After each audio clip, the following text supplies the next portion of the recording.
The hammering on the door cut through the storm's fury like a knife. Mark Freeman froze, his son's bedtime story halfway finished, the clock showing 11:37 p.m. Nobody visited their small apartment at this hour, especially not during the worst downpour their town had seen in decades. What happened next would change everything. If you're wondering how a simple knock could alter the course of two broken lives, stay with me until the very end. Trust me, you'll want to see how this unfolds. Let's dive back into a night that began with fear but ended with something no one could have predicted. Mark's hands trembled as he tucked his sleeping 7-year-old son Ethan more securely under the dinosaur-patterned blanket. The knocking came again, more urgent this time. Grabbing the baseball bat he kept by the door, a habit formed after his wife's death left him feeling vulnerable in their neighborhood, Mark peered through the peephole. "What the hell?" he whispered, the bat lowering instantly. There on his doorstep stood Katherine Williams, not just his boss but the CEO of Williams Architectural Design, the firm where he'd worked for the past 5 years as a mid-level draftsman. Her usually immaculate appearance was completely shattered. Soaked blonde hair clung to her face, mascara streaked down her cheeks, and her designer business suit hung heavy with rainwater. When Mark cracked the door open, she didn't wait for an invitation. "Don't ask, just let me in," she said, her voice breaking as she pushed past him into the cramped apartment entryway. Katherine Williams had never been to his home. In fact, she hardly acknowledged Mark beyond necessary work interactions. The woman who commanded a room of executives with unwavering authority now stood dripping on his worn welcome mat, shivering uncontrollably. "Ms. Williams, what?" "I said don't ask," she interrupted, but the sharpness in her voice collapsed into something fragile. "Not yet. Please." Mark noticed the slight swell on her cheek then, the way she winced when she moved her wrist. Something was very wrong. The last few years had taught Mark about broken things, broken hearts, broken promises, broken families after Cynthia's cancer took her too young. He recognized the look of someone whose world had just shattered, even on the face of a woman who seemed untouchable. "I'll get you a towel," he said simply, leaving the questions for later. In the bathroom, Mark took a deep breath, staring at his reflection. The bags under his eyes had become permanent fixtures since becoming a single parent. Working overtime at the firm while raising Ethan alone had aged him beyond his 34 years. And now his boss, a woman who had rejected his request for flexible hours just last month with barely a glance up from her desk, was standing in his living room, clearly in some kind of trouble. Mark's small apartment told the story of his struggles. The dinosaur toys scattered across the floor. The stack of unpaid medical bills half hidden under cookbooks in the kitchen. The single chair at the small dining table where he ate alone after Ethan went to bed. This wasn't a place he wanted anyone to see, much less the woman who held his precarious financial lifeline in her manicured hands. When he returned with towels and a set of Cynthia's old clothes that he still couldn't bring himself to donate, Katherine had composed herself somewhat. She stood examining the wall of photos, mostly of Ethan at different ages, but a few showing a smiling Cynthia before her illness took hold. "Your son?" Katherine asked, her voice steadier now. "Ethan. He's 7. Katherine nodded, accepting the towels without meeting his eyes. "I didn't know you were a single father." "It's not something I advertise at work," Mark replied, the edge in his voice sharper than intended. An uncomfortable silence filled the room as Katherine dabbed at her face, wincing again as the towel touched her cheek. Mark noticed a small cut above her eyebrow that he hadn't seen initially. "You're hurt," he said, moving toward the kitchen. "I should have some antiseptic somewhere." "It's nothing," she insisted, but her hand unconsciously reached up to touch the injury. Mark returned with a basic first aid kit. "Sit down. Please." For a moment, it seemed like Katherine might refuse, the CEO reasserting herself, but then her shoulders slumped, and she sank onto his weathered couch. Up close, Mark could see that her eyes were red-rimmed, not just from the rain. "This might sting," he warned, applying antiseptic to a cotton ball. As he carefully cleaned the cut, he noticed how she held herself rigidly, as though afraid to relax. Her expensive watch had been removed, revealing darkening bruises around her wrist. "Someone did this to you," he said quietly. Not a question. Katherine's eyes met his for a fleeting second before looking away. "James. My husband." The confession hung in the air between them. "First time?" Mark asked, though he suspected the answer. Katherine laughed bitterly. "First time I ran." Outside, lightning flashed, illuminating the small living room in stark white before plunging it back into the soft glow of the single lamp. Thunder followed, and from the bedroom came the sound of Ethan stirring. "Daddy," a small voice called. "Just a minute, buddy," Mark answered, finishing with the bandage on Katherine's forehead. To her, he said, "Make yourself comfortable. The bathroom's through there if you want to change." In Ethan's room, Mark found his son sitting up in bed, eyes wide with fear at the storm. "The thunder's too loud," Ethan whispered, clutching his stuffed triceratops. "I know, pal. But you're safe in here," Mark assured him, sitting on the edge of the bed. "Thunder's just clouds bumping into each other." "Who were you talking to?" Ethan asked, always perceptive. Mark hesitated. "Someone from work needed help. She got caught in the rain." "A girl someone?" Ethan's eyebrows rose with the innocent curiosity of a child who had been asking for a mother for his past 3 birthdays. "Just my boss," Mark said carefully. "She'll probably leave once the storm dies down a bit." Ethan seemed satisfied with this explanation and snuggled back down under his blanket. "Can you stay till I fall asleep again?" Mark stroked his son's hair, so much like Cynthia's had been, the same chestnut brown, the same slight curl at the ends. "Of course." When Ethan's breathing had deepened into sleep, Mark returned to the living room to find Katherine changed into Cynthia's old sweatpants and university hoodie. The oversized clothes made her look younger, more vulnerable, nothing like the intimidating executive who had coldly rejected his request for reduced hours so he could attend Ethan's school events. She sat with her knees pulled up to her chest, a cup of steaming tea in her hands that she must have made herself. "I hope you don't mind," she said, gesturing to the mug. "I needed something warm." "It's fine," Mark said, taking a seat in the armchair across from her, unsure how to proceed in this surreal situation. His boss, in his apartment, wearing his dead wife's clothes, fleeing from an abusive husband. None of it computed. Katherine stared into her tea as though it held answers. "I left my phone in the car. And my purse. I wasn't thinking clearly. I just drove. And then the car, it skidded in the rain." She took a shaky breath.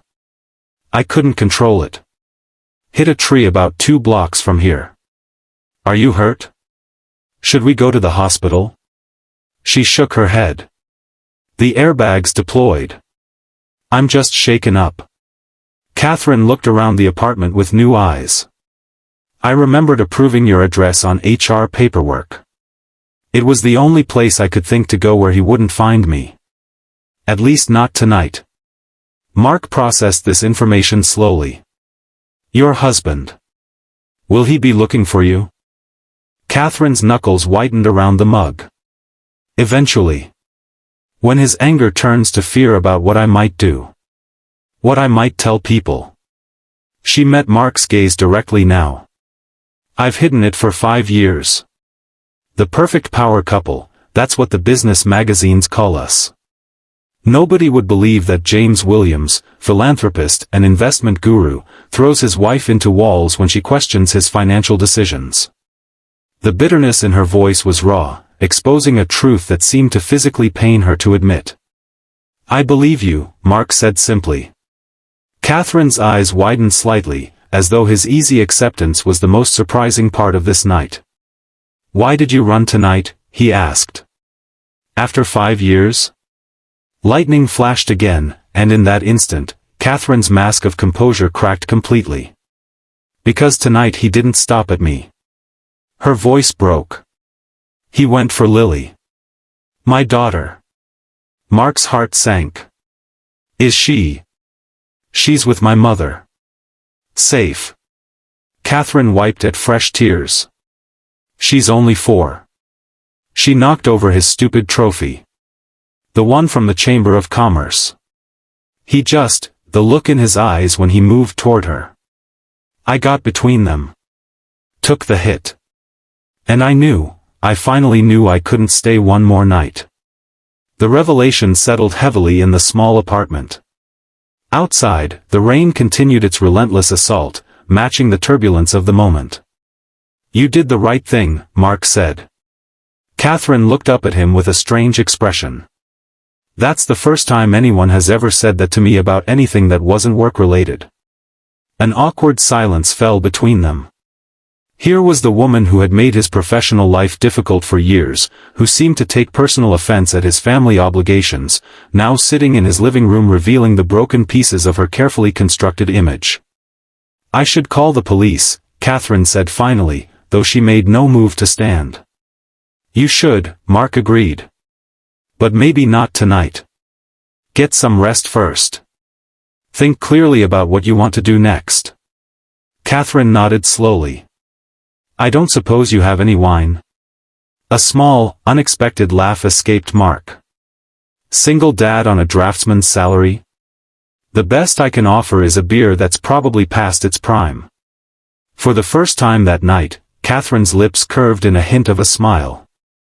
I'll pass.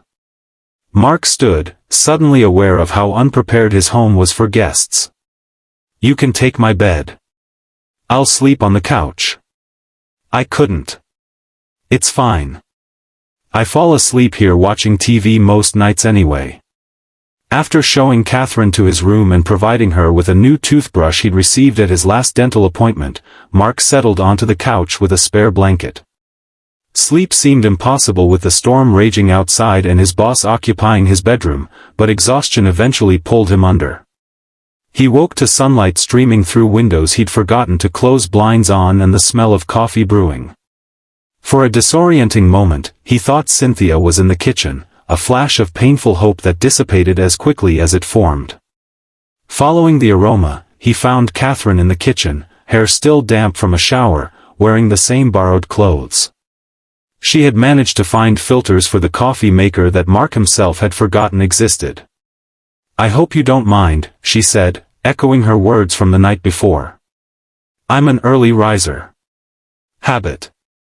No, thank you, Mark said, accepting a mug of coffee that was stronger than he usually made it. Katherine leaned against the counter, her own mug cradled in her hands. In the daylight, the bruise on her cheek was more pronounced, a sickly yellow-purple that makeup wouldn't fully conceal. I've imposed enough, she said quietly. I'll call a car service and be out of your hair soon. Before Mark could respond, the patter of small feet announced Ethan's arrival. He stopped in the kitchen doorway, staring up at Katherine with undisguised curiosity. You're my dad's boss, he stated with a child's directness. Katherine seemed momentarily at a loss. Yes. I'm Ms. Williams. Ethan tilted his head. Why is your face purple? Ethan, Mark said quickly, that's not polite. But Katherine shook her head. It's okay. She knelt down to Ethan's level, something Mark had never imagined the imposing CEO capable of doing. I had an accident. But I'm okay now. Ethan nodded sagely. Dad says I'm brave when I get hurt. Are you brave too? Something flickered in Katherine's eyes, surprise, perhaps, or recognition of a truth she needed to hear. I'm trying to be, she answered honestly. The boy seemed satisfied with this answer. Dad makes good pancakes on Saturdays. Today is Saturday.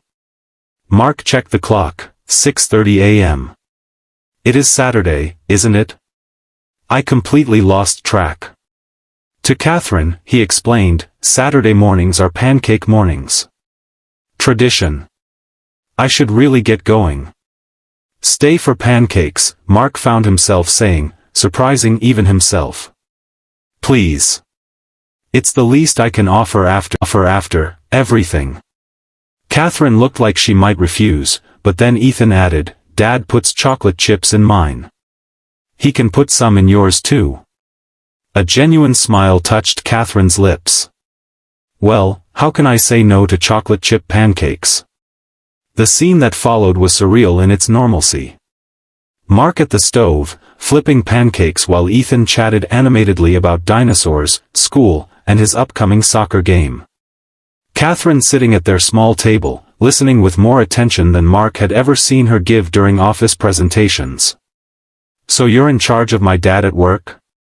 Ethan asked between bites of syrup-soaked pancake. Katherine glanced at Mark.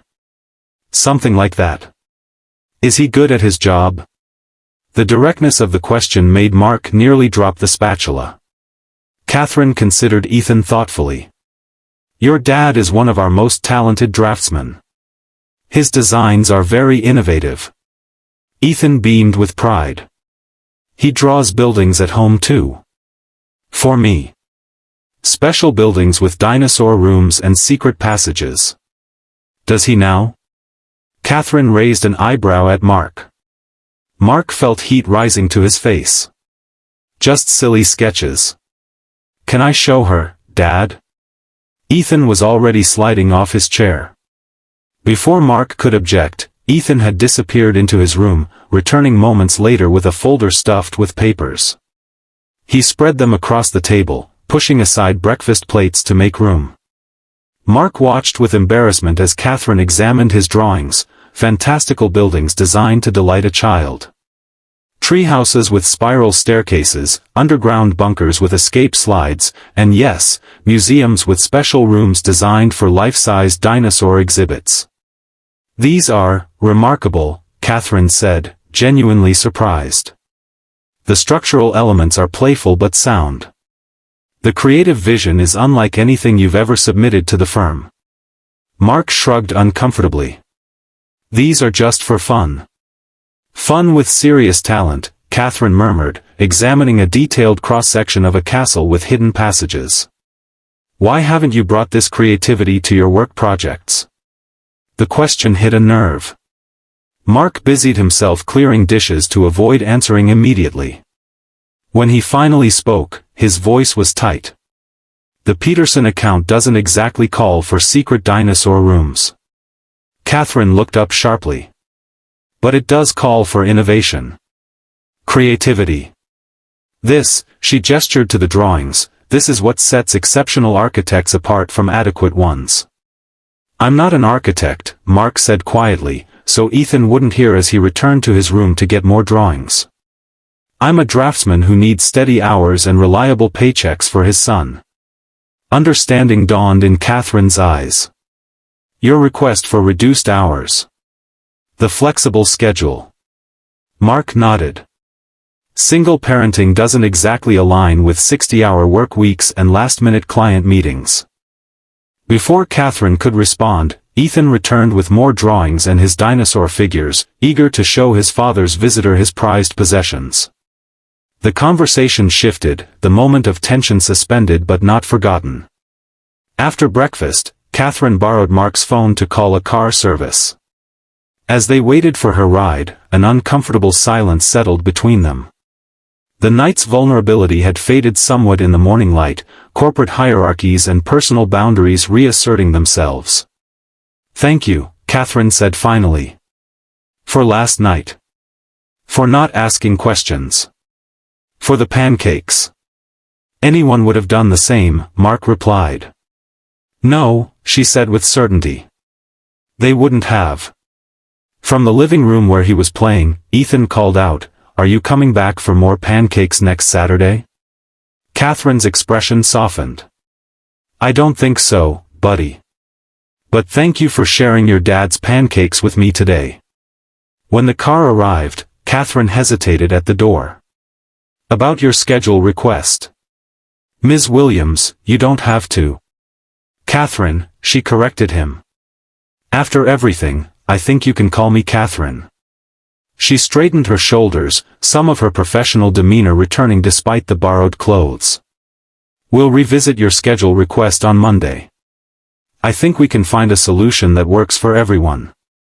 With that, she was gone, leaving Mark standing in the doorway wondering if the entire night had been some strange dream. Monday